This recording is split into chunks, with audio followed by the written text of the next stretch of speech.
बिस्मिल्लाहिर्रहमानिर्रहीम। आप हजरात के सामने IVF के ताल्लुक से कुछ मसाइल रख रहा हूँ।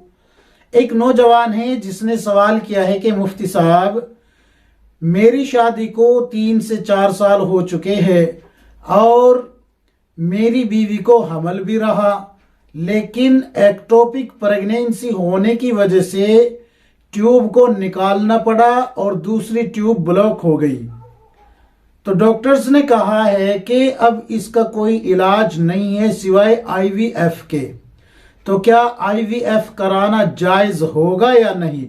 शरीयत का क्या हुक्म है?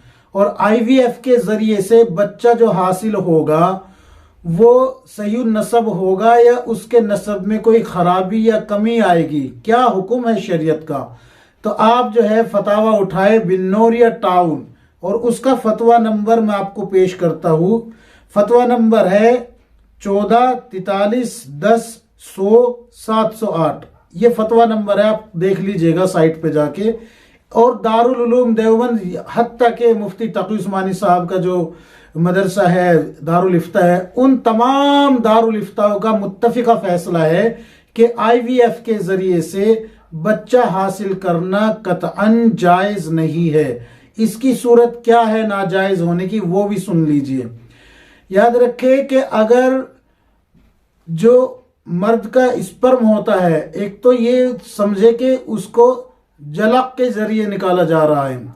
जलक बोलते हैं हाथ से मनी को खारिज करना, जो कि बजाते खुद एक बड़ा गुनाह है। तो एक तो ये गुनाह हो गया इसमें। दूसरा ये कि उसको मसनूई चीजें दिखा के जो है उससे ये काम कराया जाएगा। तीसरा ये कि एक गैर महरम उस स्पर्म को जमा करेगा और फिर उस स्पर्म को लेने के बाद डॉक्टर्स जो होते हैं गैर महरम हुए डॉक्टर्स, तो वे डॉक्टर्स फिर उस स्पर्म को जो है औरत के रहम में दाखिल करेंगे। ये भी जो है गैर महरम के सामने अपना सतर खोलना वैसे भी गुनाह का काम है।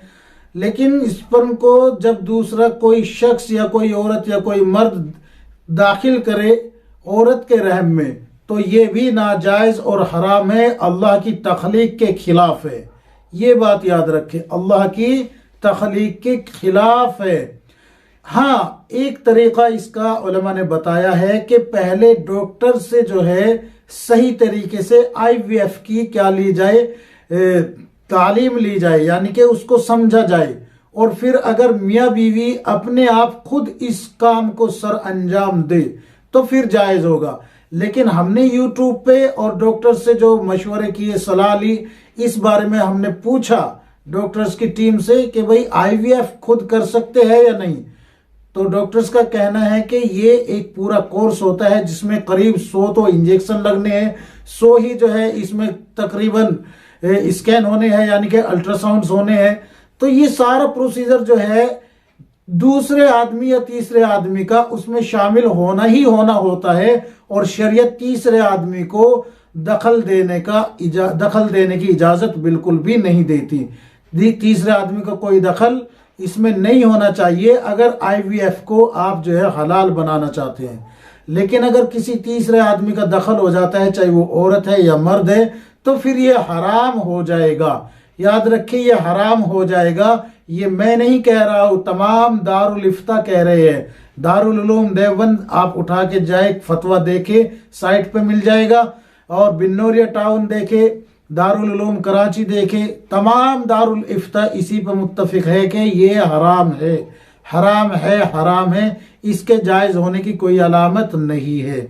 और यहाँ ये भी याद रखिए कि जो नस्ब का मसला है, अगर किसी ने इसको करा लिया है तो और इसमें किसी दूसरी औरत की कोख किराए पे नहीं ली गई, या फिर जो है दूसरे जो मर्द है कोई गैर महरम उसका इस पर मिक्स नहीं किया गया, तो और ये बिल्कुल जो है इस तरीके से है कि मियाँ बीवी है, हालांकि डॉक्टर्स ने किया है लेकिन मियाँ बीवी है, तो ये बच्चा सही नस्ब कहलाया जाएगा, बशर्ते कि अगर इसमें किसी और का स्पर्म ना मिला हो, यानी कि किसी और का इसमें जो स्पर्म होता है अगर वो मिक्स कर दिया गया है तो फिर ये नस्ब ही बिगड़ जाएगा। लिहाजा शरीयत में नस्ब पे बड़ा ध्यान दिया गया है, बड़ी तवज्जो दी गई है।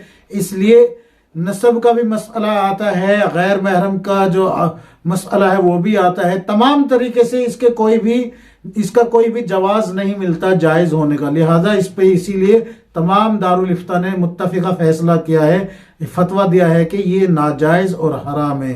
लिहाजा इसको तर्क कर दिया जाए, इसकी कोई असल नहीं बनती शरीयत में। अल्लाह तबारक व तआला हम सबको किताब और सुन्नत के मुताबिक ज़िंदगी गुजारने की तौफीक अता फरमाए। आमीन या रब्बुल आलमीन।